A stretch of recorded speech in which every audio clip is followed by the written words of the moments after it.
everyone. I'm Daphne Allen, editor-in-chief at Design News, and I'm welcoming you today to our Design News Fast Chat.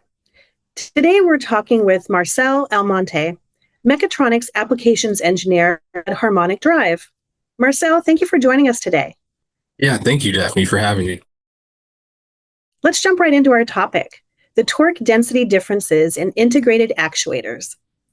Can you explain the differences in torque density between the various models of integrated actuators and how these differences impact their performance in different applications? Yeah, for sure. First, I want to talk about the basic components of an integrated actuator. So we have a motor, a gear, and a driver. So a motor at a basic level consists of two components, a stator and a rotor. And what happens here is alternating current flows through the stator windings. This creates a rotating magnetic field, and this current is generated by the motor driver. As a result of this, the magnetic field interacts with the rotor, inducing motion through electromagnetic forces. Torque is produced as the rotor aligns with or follows a magnetic field. This is the difference between synchronous and asynchronous. And how this alignment occurs changes depending on the motor type. The difference between magnetic fields is a fundamental principle behind torque generation in electric motors. When it comes to general motor design, motors typically fall into a few shapes and categories. Longer motors, kind of a sausage style, or flatter motors, kind of a pancake style. And some have a general blend of both. And then the next thing we have is the motor design for torque, speed, or combination of both. With this application focus in mind, we can adjust the parameters such as motor pole count, winding specifications, stack length, diameter, and dimensions. And the reason for this is when we have a motor, it's in the world of torque density, stack length is one of the main components of a motor. And what I mean by that is if we have a motor and we make the stack length longer. So for example, if I have a motor here and I add an extra length of essentially stator to it, what that does is if I double the length, I'm doubling the torque capacity.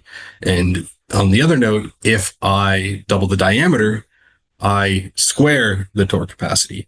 So with this in mind, that's kind of where you see the difference from, let's say, like a sausage style motor to a pancake style motor. But when it comes to torque density, it's a measurement of torque per volume. So to understand that, we have to ask ourselves a few different questions. So the first question we have to ask is, what is our design envelope? Are we limited axially? Are we limited radially? Do we need to route cables through the actuator? Because these certain parameters will influence our motor and actuator geometry. In addition to this, what type of power do we have available? DC, AC, low voltage, high voltage? Is our voltage going to change as our battery depletes?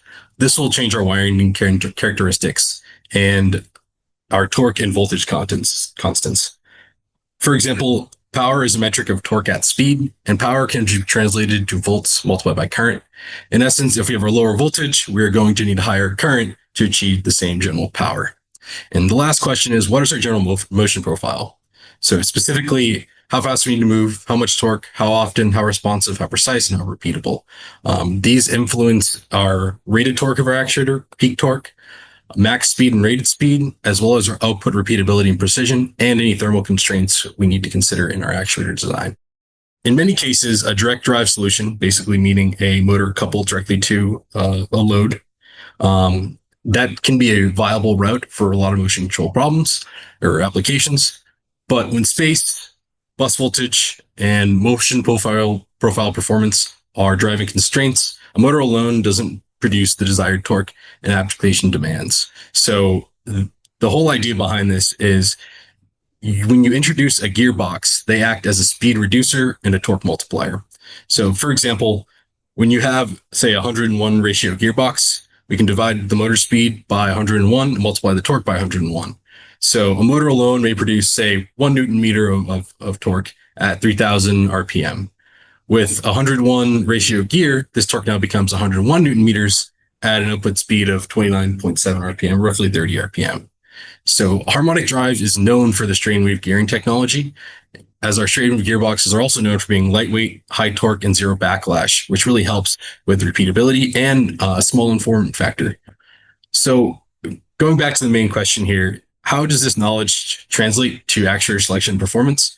So the initial question about torque density is that torque density optimization is influenced by a few factors such as design envelope, power available, and motion profile requirements. And with this in mind, we have designed various actuators to address these different situations. So our SHA actuator, kind of a longer actuator here. This actuator is great when peak torque is important in cable management. Having the hollow shaft here allows the end user to route various cables or sensors through it.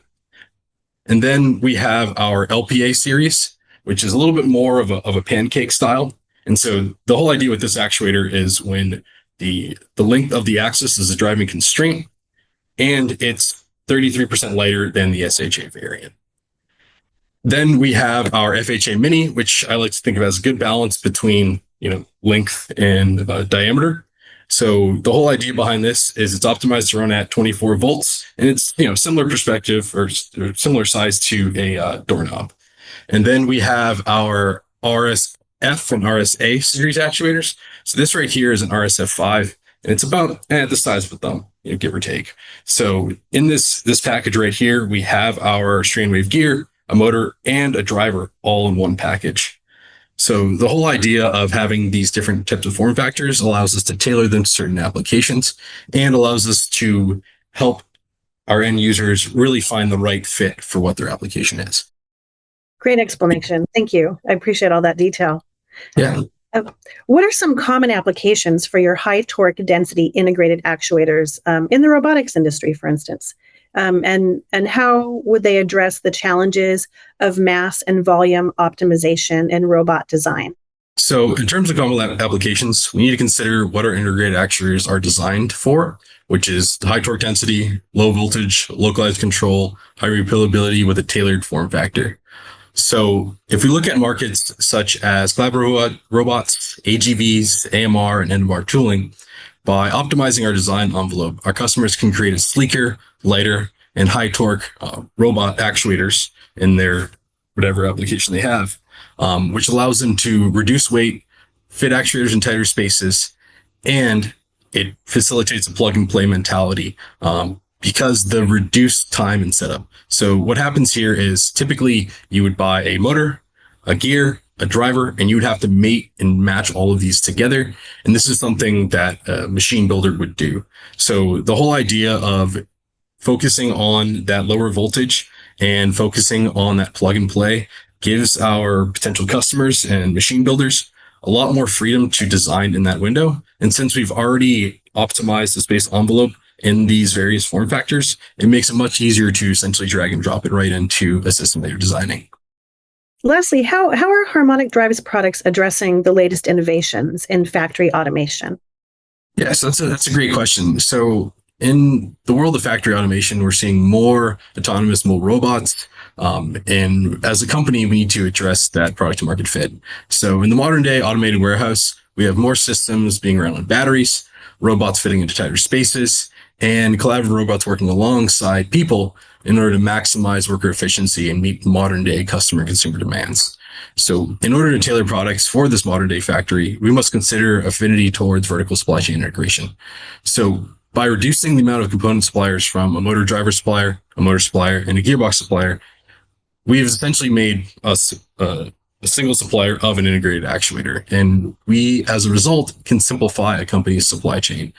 So when it comes to predicting when they can essentially build this machine, we've reduced many of the factors that are volatile, such as lead times in that sense, because we have already integrated these components. So what this essentially does is it reduces the design responsibility of the customer, as we've already verified actuator performance, and we have units on hand for special applications to verify performance for what they're doing.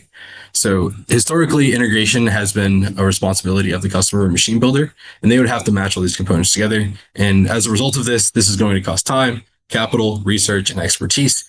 And the customer is taking on the burden of the design responsibility and risk, where if they had not properly integrated this actuator, they are now essentially responsible for what they had made. So by using Harmonic Drive integrated actuators, you can reduce development time, you can increase your confidence in actuator performance because we've essentially validated the solution, and you have that Harmonic Drive gear reliability, which is very, very unique and separates us from a lot of different competitors. So we've essentially been integrating these strain wave technologies as well as planetary technologies for 50 years. across many different industries. So the whole idea here is, in order to get a successful product, you would have confidence in what you're building. And by reducing that design burden from the customer's perspective, we have essentially allowed the customer to use more of that space for what they're going to separate themselves from the market with. We've reduced the troubleshooting time, factory downtime, and increased product reliability. The reasons for these is when you have a tight package like this, it's easier to holistic level troubleshoot what is going on. Essentially, because we have a lot of experience using these various types of actuators, we also are aware of any of the shortcomings and motion control considerations that take place. So if a customer is looking to build their own system, they are going to have to do a very deep, in-depth analysis in order to prove that out. And what we've essentially done is giving them a plug and play option, where if they needed to scale and add more, essentially says, reach out to our harmonic drive, I need these extra units. And it becomes much easier instead of reintegrating every single unit. And having that kind of similar form factor and plug and play allows our customers to have reduced downtime and increased product reliability, because we can guarantee certain degrees of performance in an existing off-the-shelf package. Thank you so much, Marcel, for sharing that great information. That's all the time we have today. Thank you for joining us today, Marcel, and thank you to our audience for joining the Design News Fast Chat. Appreciate it, Daphne. Thank you.